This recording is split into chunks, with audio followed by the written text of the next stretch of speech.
Congolaises, Congolais, mes très chers compatriotes, je m'adresse solennellement à vous en ce jour dans un contexte exceptionnel en rapport avec la situation sécuritaire que connaît notre pays dans sa partie orientale. Ce contexte d'agression et d'occupation des territoires dans le Nord Kivu est perpétré par le groupe terroriste dit du M23 avec l'appui avéré en hommes et en logistique du Rwanda. Au moment où je fais cette adresse, nos agresseurs occupent certaines localités dans le territoire de Rutshuru, occasionnant ainsi un drame humanitaire avec plus de 200 000 compatriotes forcés de fuir les affres terroristes dans les zones de combat. Ils se retrouvent en dehors de chez eux, sans logis, sans nourriture et sans soins. Des instructions précises ont été données au gouvernement pour leur rassemblement et leur prise en charge. Au-delà de ces efforts, j'en appelle à un élan général de solidarité pour alléger leur fardeau. Certes, cette situation n'est pas nouvelle. En effet, depuis plusieurs décennies, des groupes armés nationaux et étrangers écument l'est de notre pays en y commettant des atrocités innombrables sur fond d'exploitation illégale de nos ressources naturelles. C'est ainsi qu'à l'occasion de mon avènement, j'avais été amené à prendre l'engagement devant la nation de rétablir au cours de mon mandat la paix et la sécurité là où elles sont compromises et de les consolider là où elles existent. Sitôt dit, sitôt fait, j'ai sans délai et de bonne foi commencé à développer, notamment avec tous nos 9 pays voisins, une diplomatie de proximité en vue d'établir avec eux des relations de coopération franches, transparentes et de caractère gagnant-gagnant. Avec l'Ouganda, par exemple, nous sommes allés jusqu'à décider de mutualiser nos forces armées afin de combattre ensemble la nébuleuse des ADF, une milice d'origine ougandaise qui cependant n'opère que dans le Nord Kivu. Et aussi, nous avons lancé 2 projets de construction de routes transnationales. Avec le Rwanda, un mémorandum d'entente a été signé dans le commerce de l'or avec une entreprise nationale. Une ligne aérienne a été ouverte à la compagnie nationale rwandaise dans notre pays et un accord de non-double taxation a été signé. Malgré cela, ce pays va nous surprendre en réactivant les terroristes du M23. Alors qu'il avait été défait par les armes en 2013, le M23 va refaire surface en prenant notre armée à court, notamment à Bunagana, cité qu'il occupe depuis le 13 juin 2022.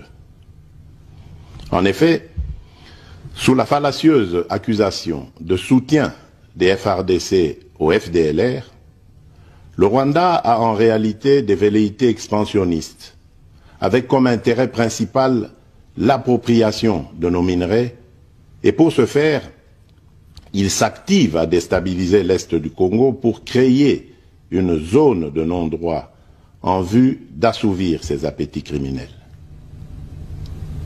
Pour faire face à cette situation, 2 options s'offraient à nous, la diplomatie ou la guerre. J'ai résolu de privilégier la première option, quitte à en venir à la seconde, faute de résultats. L'option diplomatique a donc été mise en œuvre.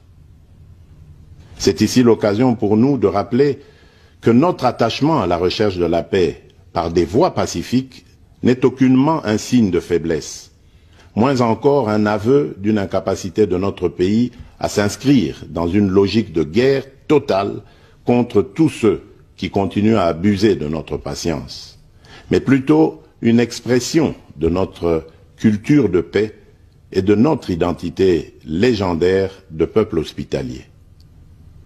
C'est ainsi que dès le 20 juin 2022, j'ai pris part aux travaux du 3e conclave des chefs d'État membres de la Communauté d'Afrique de l'Est à Nairobi, au Kenya, qui avait comme agenda l'examen de la situation sécuritaire dans l'Est de notre pays. À l'issue de ce forum, les dirigeants des pays membres de la Communauté d'Afrique de l'Est sont tombés d'accord sur le déploiement d'une force régionale pour imposer la paix dans l'Est de la République démocratique du Congo. Le sommet a appelé à une cessation immédiate de toutes les hostilités à l'Est de notre pays et a demandé à tous les groupes armés, tant étrangers que locaux, à déposer les armes immédiatement et sans condition et à s'engager dans le processus politique. Le 6 juillet 2022, j'ai accepté de rencontrer à nouveau le président du Rwanda, cette fois à Luanda, sous l'égide du président João Lourenço, sous couvert de la conférence internationale des régions des Grands Lacs africains, la CIRGL.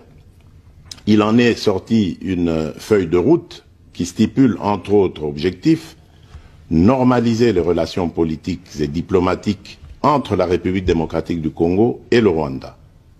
Et pour y parvenir, la première action retenue, arrêt des hostilités et retrait du M23 des positions occupées conformément au communiqué final de Nairobi. Une fois de plus, aucune avancée sur le terrain de la paix attendue par notre population n'a été observée. La dernière activité diplomatique en date a été la rencontre avec le président Paul Kagame autour du président français Emmanuel Macron et à l'initiative de ce dernier, en marge de l'Assemblée générale des Nations unies à New York. Ici également, pour l'essentiel, il a été acté le principe d'un cessez-le-feu immédiat et du retrait inconditionnel du M23 des positions qu'il occupe, toujours sans résultat tangible sur le terrain.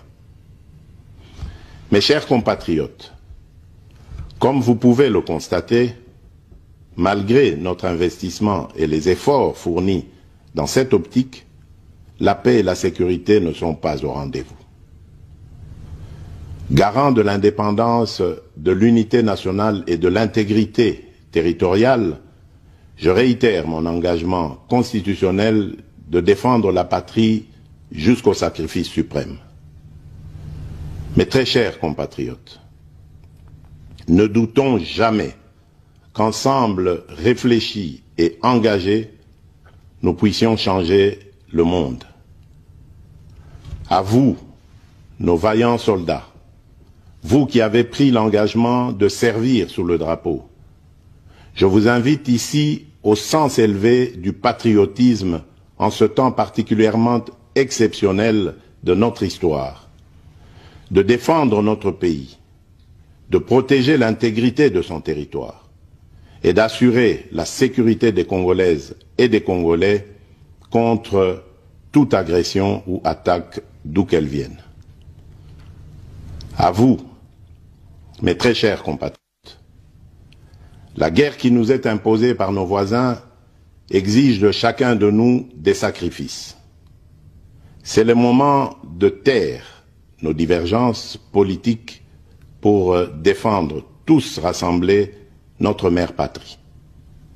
Notre histoire et notre marche commune ont sans cesse démontré que, loin de s'effondrer, notre nation et son peuple ont toujours relevé ce genre de défi et nous en sommes toujours sortis victorieux. Restons tous unis et solidaires derrière nos forces de défense et de sécurité. La situation actuelle, loin de nous affecter, n'est qu'une épreuve de plus que nous allons surmonter pour raffermir davantage notre unité. Au-delà de tout clivage politique, idéologique, religieux et tribal, la défense de la mère patrie est le seul objectif qui doit nous unir en ce moment. Le pays nous appelle. La nation a besoin de l'engagement de toutes ses filles et de tous ses fils. Je vous appelle à ne pas céder